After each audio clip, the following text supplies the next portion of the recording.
මගේ YouTube channel එකට ඔයාලව ආදරෙන් පිළිගන්නවා. මම අද වීඩියෝ එකෙන් ඔයාලත් එක්ක ෂෙයා කරගන්නේ මගේ ඩෙලිවරි ස්ටෝරි එක. සිසේරියන් සත්කමකින් තමයි මගේ පුතාව ඩෙලිවරි කළේ. පුත්තලම හොස්පිටල් එකේ VOG කෙනෙක් තමයි මම channel කරලා තිබුණේ.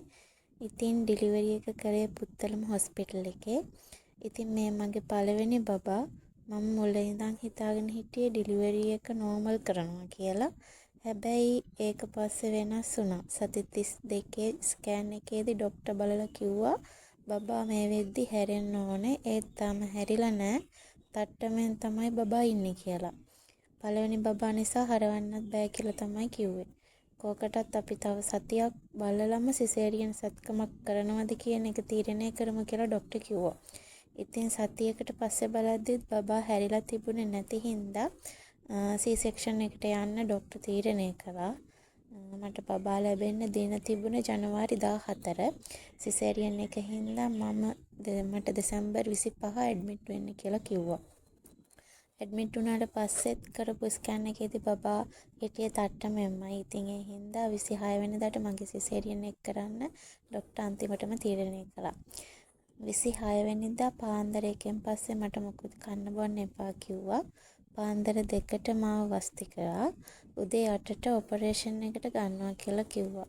උදෙන්ම සුදු චීතේ බෙඩ් ජැකට් එකයි ඇඳලා ලෑස්ති වෙන්න කිව්වා. තියටර් එකට අරන් යන්න විනාඩි 10කට වගේ කලින් මට කැතීටර් එක දැම්මා. ඒක නම් ටිකක් අමාරුයි. ඊට පස්සේ ට්‍රොලියේ මාව දාගෙන තියටර් එකට අරන් ගියා.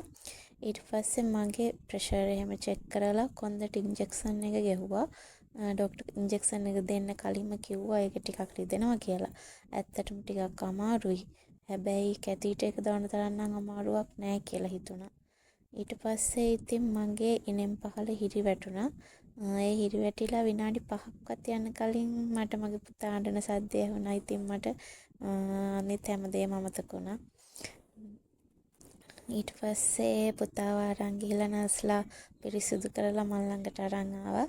එතකොටත් මගේ තුවාලේ ડોක්ටර්ස්ලා මහන ගමන් තමයි තිබුණේ. ඒ ඔක්කොම ඉවර වෙලා මාවයි පුතාවයි වෝඩ් එකට දැම්මා. දවල් 12ට විතර ඇඳෙන් කෙලින් වෙන්න කියලා කිව්වා. ඒක නම් මාර අමාරුයි. තනියම කොහොමත්ම කෙලින් වෙන්න බෑ. කාගේ හරි උදව්වක් ඕනෙමයි. ඉතින් ඒ වෙලාවේ මගේ හස්බන්ඩ්ුයි අම්මයි දෙන්නම හිටියා මගේ උදව්වට. ඊට පස්සේ ඒ වෙලේ අපිට පෙන්ඩෝල් දෙකකුත් දුන්නා. වතුර පොඩ්ඩක් එක්ක බොන්න කියලා. ඒක බීලා වොමිට් උනේ නැත්තම් පැය භාගයක් වගේ ඉඳලා ඉන්දියාප්ප හරි නූඩ්ලස් හරි වගේ දෙයක් කන්න කිව්වා.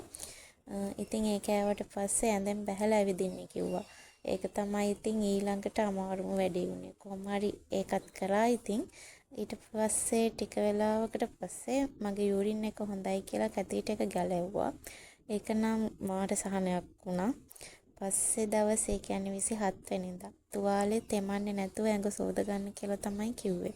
28 වෙනිදා උදේම තුවාලේ තෙමලා ප්ලාස්ටර් ගලවලා බේබි සබන් එකකින් සෝදන්න කිව්වා. ඊට පස්සේ ආයෙ තුවාලේ පිරිසිදු කරලා ප්ලාස්ටර් දැම්මා. එදා උදේ ડોක්ටර් ඇවිත් තාගේ ප්‍රශ්නයක් නැහැ හොඳින් ඉන්නවා කියලා කිව්වා පුතාව බලලා.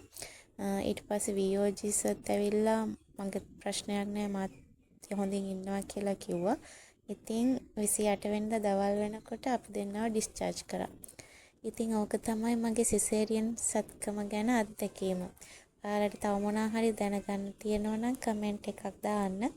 ලයික් කරන්න, සබ්ස්ක්‍රයිබ් කරන්නත් අමතක කරන්න එපා.